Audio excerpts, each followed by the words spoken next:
There is a money lesson hiding inside the modern checkout line. It lasts less than a second. The cart is ordinary: milk, bread, cereal, and 3 snacks that survived a long legal argument in aisle 6. The parent taps a phone. The screen says approved. The bags are handed over. Money left. Real money. Grocery money. Work money. Budget money. The kind that took hours to earn and seconds to spend. But from where the child was standing, nothing seemed to leave. No bills changed hands. No coins were counted. No wallet got thinner. The phone looked the same. The groceries came home. The card still worked. That was the whole scene. When nobody explains the missing part, the scene becomes a lesson. The quiet kind.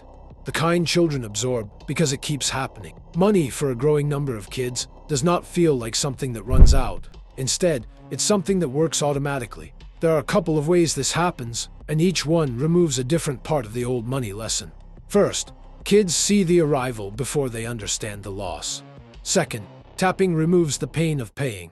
Third, digital money hides scarcity. And fourth, payment starts to feel like access.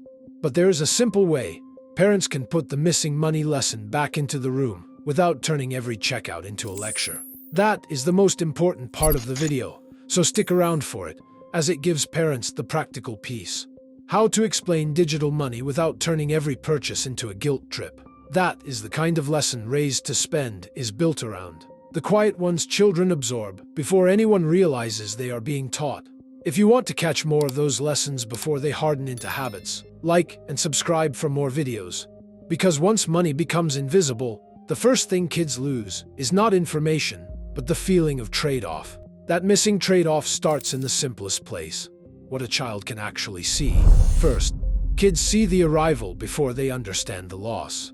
Cash used to give spending a visible before and after. A child could see money in a hand, then less money afterward. Birthday money worked the same way.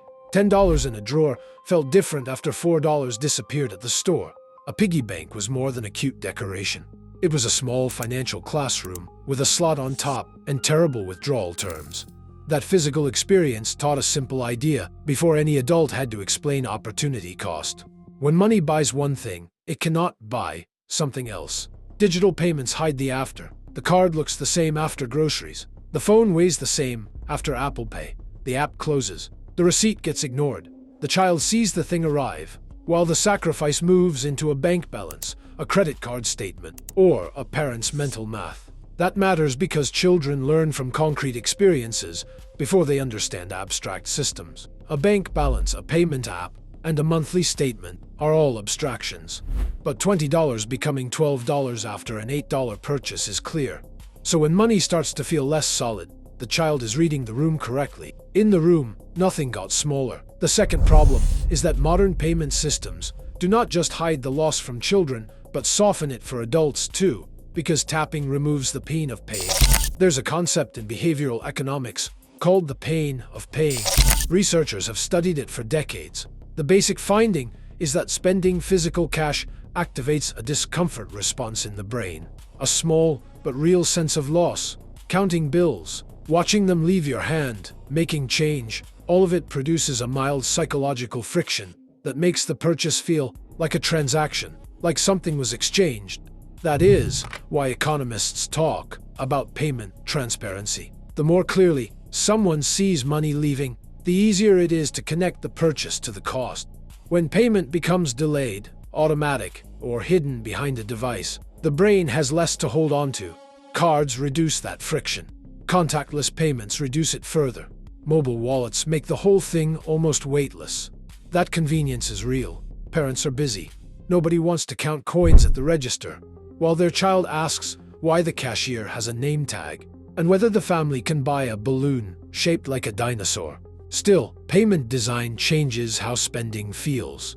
Less visible payment can weaken mental accounting, the little internal system adults use to connect spending with a budget, a category, or a future bill. Even adults spend differently when payment feels delayed, automatic, or detached from the purchase. Children have less context. They have not paid rent, watched a debit order land, or opened a banking app after a weekend, and needed a quiet moment with themselves. They are building their first money instincts from taps, buttons, Face ID, saved cards, school lunch accounts, and game stores.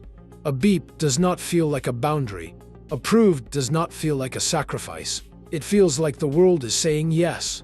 Once payment feels smoother, the next lesson gets harder to teach, because kids may still hear, "We cannot buy everything," but they do not always see where the limit is.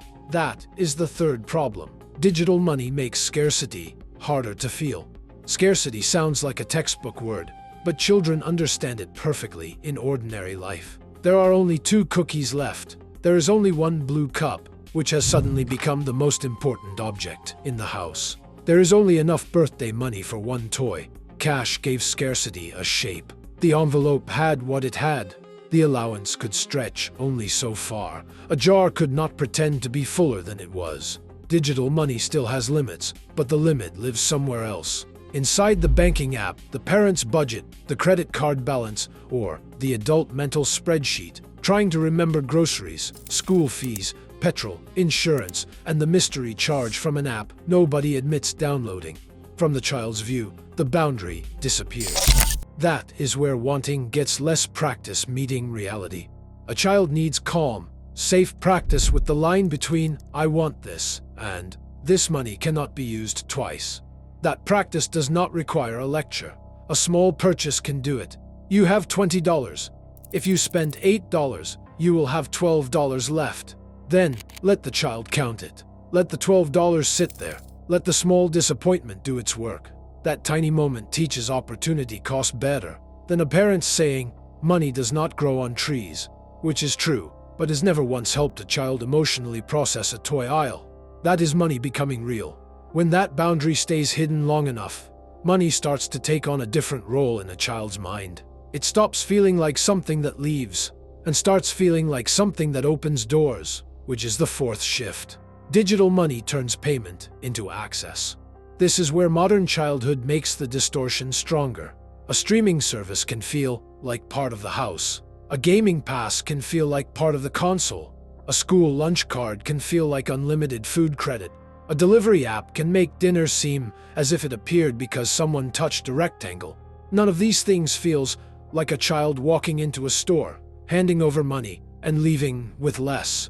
Instead, they feel like doors opening. Tap here, scan there, approve this, unlock that. In-app purchases make the pattern even sharper. A child sees a skin, a character, or a coin pack for $2.99. The button looks like the rest of the game. The purchase feels like one more move inside play, not a separate financial decision. Then, the child says, "It's only $2.99, and that word "only" deserves its own parent support group. The child is revealing the lesson the design taught them. The reward is immediate, the price looks small, the payment is smooth, and the trade-off is hidden. That is how money starts to feel, less like something that leaves, and more like something that grants access.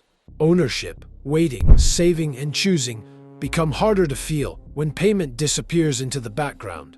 One sentence can interrupt the spell. That costs real money, and the money has to come from somewhere. No panic, no sermon, just a door opening behind the door. By this point, the pattern is no longer just about cash disappearing. The child sees the purchase, misses the loss, feels less friction, and slowly learns to treat money like access. The fifth point is where parents can interrupt that pattern without making every checkout feel like homework. The answer can stay small. Use cash sometimes when the lesson needs a body. Let a child count birthday money. Let them see allowance shrink after a choice. Let them compare 2 things and choose one. Then, narrate digital payments when cash is not involved. At checkout, a parent can say, "That cost $43. That money came from work. After we spent it, it is not in the account anymore." When a child asks for something in a game, try, "That is still real money. What else could this have bought?" When a subscription renews, say, "This keeps working because we pay for it every month." When a lunch card gets loaded, say, "This has a balance. Each time you use it, the balance gets smaller." These lines are short because parents are tired, and children can smell a lecture coming from 3 rooms away. Parents are trying to reconnect payment with consequence without making childhood feel like living with a tiny accountant. Kids need to see prices. They need to see balances go down sometimes. They need to count what remains. They need to hear that tapping is only the final gesture. The The real payment happens somewhere the screen usually hides. There is something strange about this problem, because it reaches careful parents too. Parents who budget, track spending, and pay attention can still have children who rarely see money leave. The lesson sneaks through ordinary life, through a beep that lasts less than a second, through a phone that looks unchanged after a purchase, through a child watching bags arrive with no visible sign that anything was exchanged. That is the new gap in financial literacy. Money has become easier to use than to understand. You can see it in the payment data. The Federal Reserve's 2025 Diary of Consumer Payment Choice found that cash made up only 14% of U.S. consumer payments in 2024, while credit cards made up 35% and debit cards made up 30%. That is more than a payment trend. For children watching adults spend, it is a visibility trend. Financial literacy now has to include more than earning, saving, and spending. It also has to include payment visibility, where the money came from, where it went, and what changed after the screen said approved. Children are growing up inside that shift. They may become brilliant at using wallets, apps, one-click checkout, and whatever payment tool arrives next to make adults feel ancient. That comfort is useful, but comfort with digital money does not automatically teach that digital money is finite. A child still needs the oldest money truth.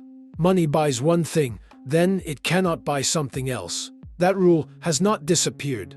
It has only become quieter. So maybe the parent's job in a cashless world is to point gently at the part of the purchase the child cannot see. When the phone taps, the screen says approved, and the bag is handed over, a parent can give the moment back its missing weight. To say, every now and then, something left, you just couldn't see it. If this made one ordinary money moment feel less ordinary, subscribe to Raised to Spend. We look at how kids learn money before they earn it, and why those lessons shape the future they can afford.